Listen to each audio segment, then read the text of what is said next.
Morning, everyone. Morning.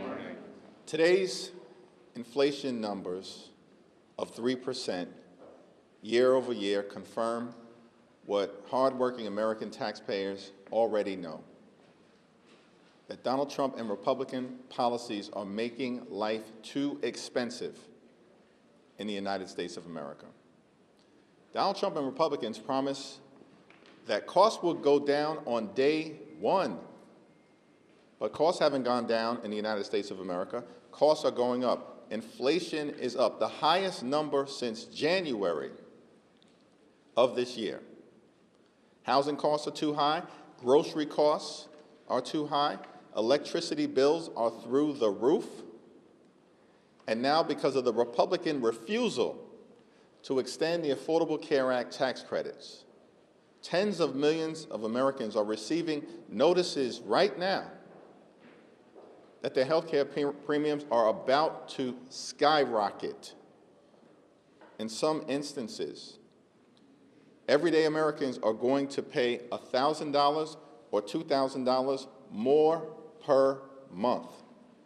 That is unsustainable in an environment where people are already struggling to live paycheck to paycheck, can't thrive, and can barely survive.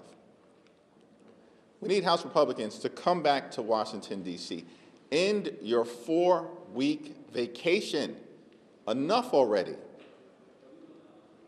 We as Democrats, House Democrats, Senate Democrats, are ready to sit down anytime, any place with anyone here at the Capitol or over at the White House to negotiate a bipartisan agreement, reopen the government so we can pay our hard-working federal employees, while at the same time, we need to decisively address the Republican health care crisis. It's crushing people all across the country. Meanwhile, Donald Trump and Republicans on Capitol Hill are nowhere to be found, have zero interest in actually addressing this issue. That's a shame. Questions? Leader Jeffries, the New York mayoral race early voting, as you know, starts tomorrow. Are you ready to endorse Mamdani in it? Stay tuned. Leader Jeffries. We are now at this point, day 24 of the shutdown. SNAP benefits are running out. People are starting to go without paychecks again. Now insurance premiums are already starting to go out.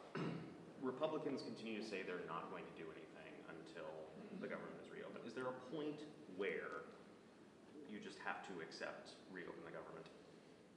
The problem that the country confronts right now is that Donald Trump and Republicans decided to shut the government down.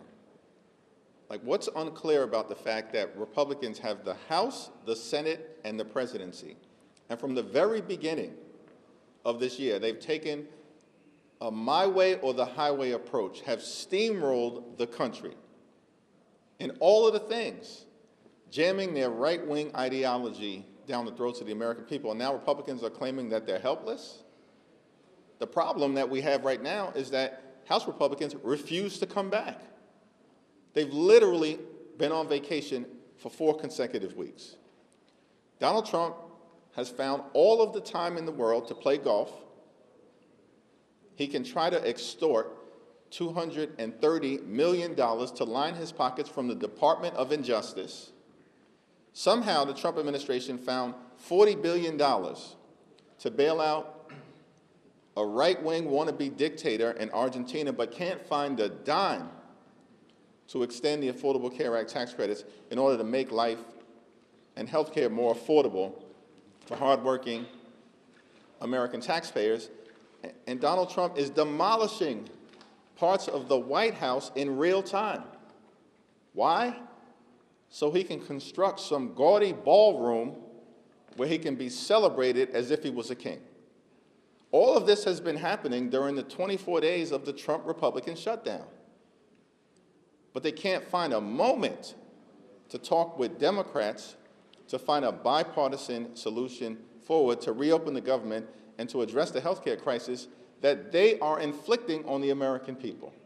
That's why we find ourselves in this situation, and we need Republican support for a bipartisan path forward in order to get out of this situation. Leader Jeffries, Yeah. you just said that you would stay tuned on a Mamdani announcement. What more do you need to hear at this point? How many more conversations do you need to have? Why are you Same refusing answer. to endorse? Same answer. Why are you refusing to endorse? I have not refused to endorse. I've refused to articulate my position, and I will momentarily at some point in advance of early voting. Leader Jeffries, you. Leader Jeffries. Thank you, Leader Jeffries. There are some bipartisan talks going on in the Senate on trying to pay federal workers that are currently furloughed right now. Would you support any legislation that comes out of the Senate, and are you aware of any talks, similar talks happening in the House between House Republicans and House Democrats? Yeah, we're prepared to support any bipartisan legislation that comes out of the Senate that is designed to decisively address the Republican health care crisis, reopen the government, and enact a bipartisan spending agreement that actually makes life better for the American people. That's what we're prepared to support. Leader Jeffries, good morning. I understand the Democrats' position on health care and Obamacare here, but with the open enrollment period starting on the 1st, hasn't that ship legislatively sailed? No, the challenge is going to become even more significant for Congress and the President to deal with if this government shutdown drags on to November 1st. Open enrollment starts on November 1st. At that point in time, Americans all across the country are going to begin to further realize that their premiums, copays, and deductibles are going to skyrocket. And why is that happening?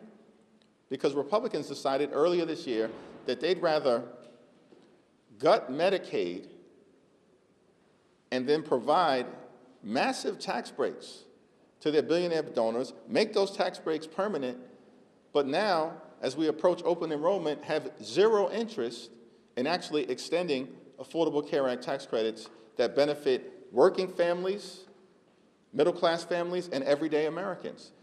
And so the crisis has grown worse because of Republican inaction over the last several weeks. And if we get to November 1st and we hit open enrollment and Republicans have still refused to act with respect to the Affordable Care Act tax credits, I think that's going to increase the intensity and need for urgent legislative action to take place. Is retroactivity viable? Yes. Explain. Yes. Thank you, Mr. Leader. Senator Thune has maintained that he believes a path out of this shutdown will come from rank and file members in the Senate, bipartisan conversations, maybe even a gang. You and Leader Schumer have maintained that the path out of this is with the conversation with the president. Can you help kind of reconcile the position that Leader Thune has in that things will come up from bipartisan rank and file conversations, and you saying that Democrats need to talk to the president? Why do you think that there's a gap between how you both see the path out of the shutdown? Well, Republicans in the House and the Senate, from the very beginning of the Trump presidency, haven't functioned like they are a separate and co-equal branch of government. What we've seen from Republicans in the House and the Senate is that they behave like a wholly owned subsidiary of Donald Trump and the Trump cartel. That's how they behave. A reckless rubber stamp for Donald Trump's extreme agenda, even when they're hurting their own constituents, because that's what Republicans did in the One Big Ugly Bill. Largest cut to Medicaid in American history, ripped food from the mouths of children, seniors, and hungry veterans. And as a result of Republican policies that they rubber stamped, what we've seen is that hospitals, nursing homes, and community-based health centers are closing in their own communities. And they can care less, because when Donald Trump says jump, they simply respond, boss, how high? That's how Republicans have operated during the entirety of this presidency. And so, of course, our position has been, and I said this directly to the president with Johnson and Thune right next to me, this does not get resolved until you decide to give permission to Republicans on Capitol Hill to negotiate a bipartisan resolution. Jeffries. Thank you. What is your reaction to now the third strike against suspected drug boats in the Caribbean just this week? Well, it certainly is the case that we need to see the information from the administration justifying these strikes, both in terms of substance and in terms of the legal authority that they believe authorizes them in the absence of congressional action. Part of the problem that we have with House Republicans being on vacation for the last 4 weeks is that we don't even have the opportunity for the House to be briefed in its entirety on matters of domestic policy, and in this particular instance, on matters of national security, because House Republicans are gone. It's extraordinary. They've been on vacation for 4 weeks. They're getting paid for doing nothing, and then House Republicans are forcing hardworking federal employees to either be furloughed without pay or to work without pay, while they've refused week after week after week to show up. Mike Johnson needs to bring Republicans back now. Enough. This is ridiculous. Leader Jeffries. Yep. Thank you, Leader. So you just said that Republicans are hurting their own constituents, and I understand that SNAP is a broad issue that affects millions, but in your home state alone, 3 million people are expected to lose their benefits next month. And you say you're ready to accept anything bipartisan out of the Senate. We have 3 Democrats who are voting for this right now. We said, no, I said we're ready to consider anything that emerges in a bipartisan way in good faith from the Senate. Thank you. Regardless, this is still a bipartisan effort right now to extend Biden's funding levels. If Democrats continue to not vote, reach the 60-vote filibuster, then does the party take this fallout responsibility? No, and I disagree with the premise that we're extending Biden funding levels. That's a Republican talking point. This is not that complicated to understand. That in December of 2024, a bipartisan spending bill was enacted, overwhelmingly passed in the House and the Senate, signed into law by President Joe Biden. That was in December of 2024. Donald Trump supported that agreement after detonating the original bipartisan agreement. In March of 2025, a partisan Republican spending bill was enacted that lowered the spending levels, and in our view, as Democrats, which is why in the House we overwhelmingly opposed it, hurt veterans, hurt nutritional assistance, hurt housing affordability, and hurt health care. That's why we opposed it, because that March spending bill wasn't Biden-level spending, it was Trump partisan-level spending, which they further aggravated by engaging in impoundments and rescissions in violation of the law in the 6 months that followed that March spending bill, partisan Republican spending bill, being jammed down the throats of the American people. So, first of all, we've made clear we will not support a partisan Republican spending bill that continues to gut the health care of the American people. We've been saying that for 6 weeks. We have not moved off of our position.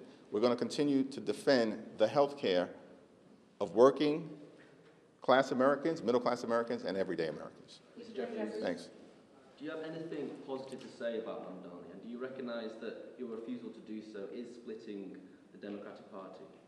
I traveled throughout the country, and the Democratic Party is as unified as I've seen us throughout the entirety of this year, and you're about to experience that in real time. This won't be hypothetical. You're about to see it in real time in Virginia, in New Jersey, and in California as it relates to Prop 50. As I've said, I will have more to say about the mayor's race when I have more to say about the mayor's race in advance of early voting when I'm back home tomorrow. What is the strategy behind waiting until the 11th hour to weigh in on the New York mayor's race? This question has been asked and answered repeatedly. Thanks. Thanks. Virginia is now entering the redistricting arena. They're planning to redraw House maps. So what do you make of this ongoing redistricting battle that seems to be occurring between the red states and blue states? We have made clear that Donald Trump is trying to rig the midterm elections by gerrymandering congressional maps all across the country, and Democrats are going to continue to respond immediately, forcefully, and consistently with our view that the American people in a midterm election deserve free and fair elections, not rigged elections. And that's what Donald Trump is trying to do. The question that has to be asked is if all of the bravado that we see from Donald Trump, from Mike Johnson, from House and Senate Republicans, if all of the bravado is true, Why are they engaging in unprecedented efforts to gerrymander congressional maps as part of some toxic scheme to rig the midterm elections? Here's the answer. Because Mike Johnson knows the House is gone as it relates to Republicans. Gone. Because they have failed to deliver for the American people. They haven't made life better for everyday Americans. They've made life better for their billionaire donors. That's what the one big ugly bill was about. Inflation through the roof. Costs out of control. Trump tariffs costing the American people thousands of dollars more per year in expense. And now they're about to jack up premiums, copays, and deductibles on top of what they've already done to health care, which includes the largest cut to Medicaid in American history, a possible $536 billion cut to Medicare at the end of this year, hospitals and nursing homes and community-based health centers closing because of Republican policies throughout the country, vaccines no longer available in the manner that they should, kids having to be held out from school in places like South Carolina and beyond. This is a five-alarm fire in healthcare that Republicans have created. And that's why Republicans are gerrymandering congressional maps in places all across the country. But here's the thing. They did not expect Democrats to be able to forcefully respond. But the stakes are too high. And we are not going to unilaterally disarm, and we will not let Republicans mathematically change the congressional map so they can artificially hold on to power when the American people are ready to throw them out of office. Leader Jeffries, what actions are House Democrats, the Democratic leadership in general, taking to ensure SNAP benefits be paid in November? And are you confident that recipients will receive their benefits even if the government is still shut down? The Trump administration has the resources now, including through an emergency contingency fund that has about $5 billion in it, to ensure that not a single American goes hungry if they refuse to reopen the government on November 1st. Not a single American should go hungry. And the challenge that we confront right now is that Donald Trump and Republicans on Capitol Hill are trying to weaponize hunger in order to jam their extreme right-wing policies in their spending bill down the throats of the American people. That's unacceptable. That's un-American. That's unconscionable. That Republicans are actually trying to weaponize hunger across the country. And here's the thing. This group of people, these extremists on the other side of the aisle, we will not let them lecture the American people about nutritional assistance when in their one big ugly bill, they cut $186 billion. These are Republicans this year, $186 billion from the Supplemental Nutritional Assistance Program. That's the largest SNAP cut in American history. And people believe right now that Republicans actually care about hunger when they ripped food away from the mouths of hungry children, seniors, families, women, and veterans to provide massive tax breaks to their billionaire donors. Get lost with that in terms of Republican spin. The American people are not buying it. Thank you, everyone. Thank you.